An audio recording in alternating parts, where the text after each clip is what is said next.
একজন পেশেন্ট একটা ওষুধ খাওয়ার পরেই সাথে সাথে ইমার্জেন্সি ডিপার্টমেন্টে ছুটে আসেন। তিনি বলতে শুরু করেন তার সারা শরীরে চুলকাচ্ছে, মুখ চোখ ফুলে যাচ্ছে আর কিছুক্ষণের মধ্যেই শ্বাসকষ্ট শুরু হয়ে যায়। সাথে সাথে পেশেন্টের ভাইটালস চেক করা হয়, দেখা যায় SpO2 আর ব্লাড প্রেশার কম আর পালস রেট অনেকটা বেশি। সাথে সাথে পেশেন্টের ECG মনিটরিং শুরু করা হয়, অক্সিজেন সাপোর্টে লাগানো হয়, IV চ্যানেল করে ফ্লুইড চালানো হয় আর এমার্জেন্সি ইনজেকশন ইন্ট্রামাসকুলার অ্যাড্রিনালিন দেওয়া হয়। এরপরে পেশেন্টকে ক্লোজ মনিটরিং এ রাখা হয়, সাপোর্টিভ মেডিকেশনস গুলো দেওয়া হয় আর অ্যাডভান্সড এয়ারওয়ে ম্যানেজমেন্টের জন্য প্রস্তুতি রাখা হয়। ধীরে ধীরে পেশেন্টের শ্বাসকষ্ট কমতে শুরু করে আর ব্লাড প্রেশার নর্মালের দিকে আসতে শুরু করে। এরপরে পেশেন্টকে আরো 24 ঘন্টা অবজারভেশনে রাখা হয়। এটা ছিল সিভিয়ার অ্যানাফাইল্যাকটিক রিয়াকশন।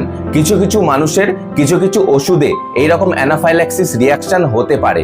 এটা একদম এমার্জেন্সি কন্ডিশন, তাই মোটেও দেরি করবেন না, যত তাড়াতাড়ি সম্ভব নিকটবর্তী হাসপাতালে যাওয়ার চেষ্টা করবেন। আর এরকম এমার্জেন্সি টিপস পেতে অবশ্যই চ্যানেলটিকে সাবস্ক্রাইব করুন।